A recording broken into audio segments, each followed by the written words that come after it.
Hello, I'm Bob Mayer, and welcome to my series of videos on preparation and survival. This one's a little bit long. It's about how not to get lost, what to do if you do get lost.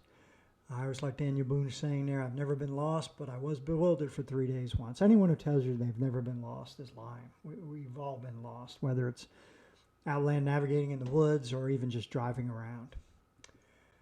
Best way to deal with getting lost is not to get lost in the first place. But it doesn't matter how much training and preparation you have, it is going to happen once in a while. And my experience is that once I got lost, it could easily escalate into something worse unless I follow some guidelines, and I'll give you those. There are numerous variables about being lost. We should be properly prepared beforehand. I'll talk about that.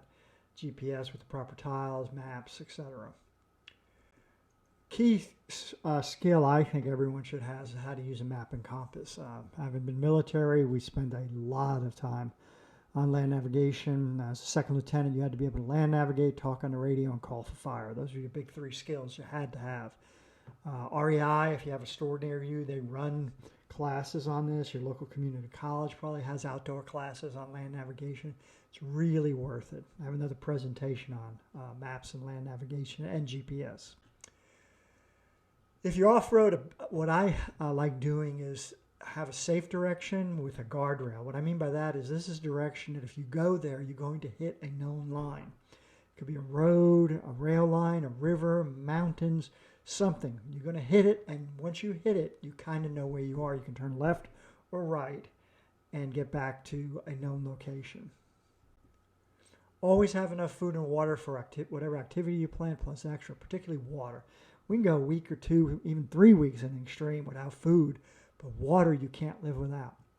Always have a paper map and compass in your car and on your person. Remember, you can lose your GPS, your phone, or the battery might die.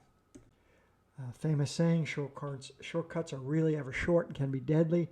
One thing you learn if you spend a lot of time land navigating or off-roading, boondocking, is roads follow certain patterns. Roads just don't go against the terrain. There's no reason for that. Water follows patterns. Let someone know where you're going. That's a huge mistake people make, is they don't let anybody know where they're going. What your plan is, when you expect to be back. Tell them after what time. Without hearing from them, they should notify help. I do this when I just go out for a long bike ride. I tell my wife.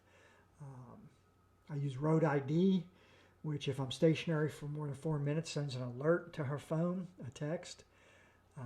When I'm out boondocking out west in the places where there's no cell phone service, I use SpotX Satellite Messenger to update on my position. And if I change my plans, I'll update. The trail ahead, it pays to leave a note inside your car or truck window facing out with information on what your plans are. A couple times I've passed forest rangers parked next to a vehicle at a trailhead, and they're wondering, how long has this person been here, when they expected back, or they're locking gates and they need this person to move their car. It's really critical. If there's wilderness permits that need to be filled out, fill them out. Check in at ranger stations. Make yourself noticeable. There were just a couple that left behind on a scuba trip because they kept to themselves. No one noticed them, and they died. They'll have the contour map for your area. On the big plan is a book. I'll show it on the next slide. Of every state, I have those for the states I go visit. Here they are, Road Atlas, but that on the right, I have like 8 states right now. If I plan on visiting any state, I make sure I get this because it's a topo, really detailed map. It helps not only with navigating, but finding like campgrounds and private land, all the rest of that.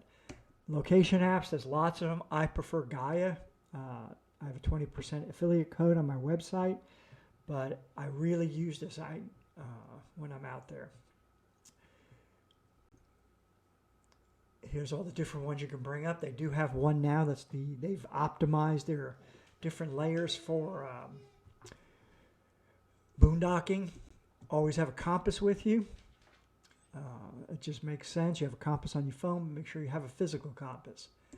I carry a SpotX two-way satellite messaging system. Is all bunches. There's several of these out there.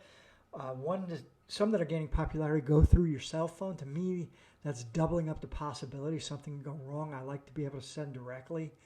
I did get in trouble one time, 120 miles from the nearest civilization, out at Hole in the Rock in southeast Utah. Even here in the Smoky Mountains, there's places without cell phone service. This allows me to keep in touch. What to do if you get lost? Should you stay or should you go is the first immediate question. Most situations, stay. Unless you're in something is dangerous where you are at, stay. Okay, search and rescue is going to start at the last known place you were or where they think you were. Moving can take you out of the likely search area, especially if you don't know where you're going. If you don't have a plan, don't move. So one key is to look behind you when traveling so you know the route back. It does look different.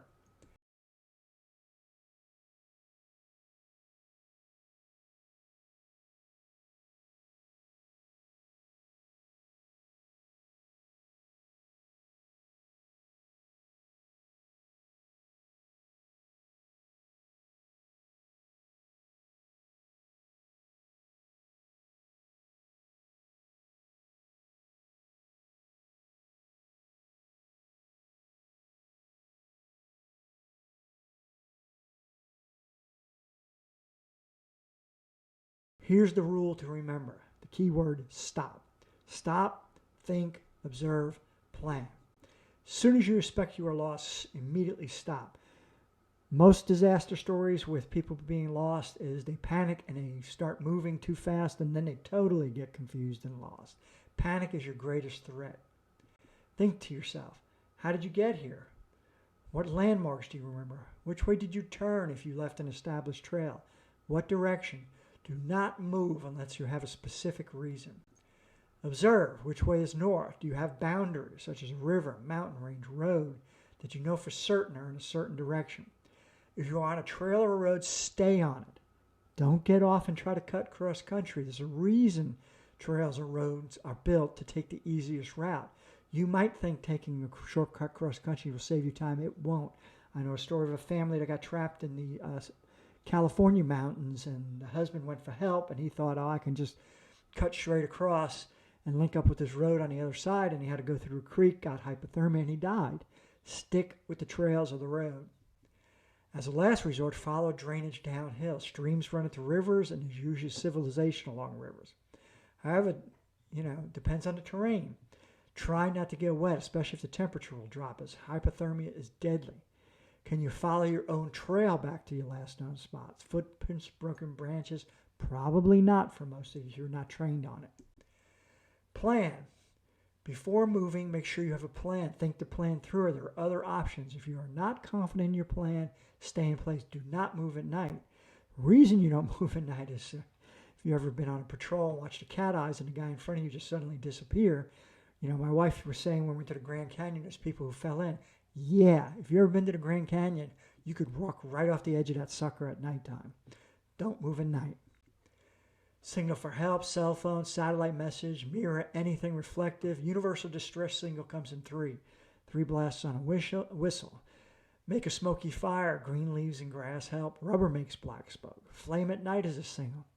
VS-17 panel or bright clothing. If you must self-rescue, rest when you are tired. Don't push it too hard that you become exhausted. You can't hike and easily digest food at the same time. Eat and rest. Stay hydrated. Mark your trail as you move, so at the very least, if you need be, you can get back to where you started. If children get lost, make sure your children know both parents' full name, a phone number, and an address. Memorizing phone numbers is something key. Have your child practice calling your phone. And if they get lost, teach them to ask for help. Don't talk to strangers, but there are people to talk to. Police, a mother with a child, a store salesperson with a name tag, a security post guard. Tell them don't go looking for you if they become detached. Have them stay in place. The red box of my website has free apps, web pages, and survival gear. There's the QR code. Here's my various books on survival. And this is my background. Don't get lost. Stay safe out there.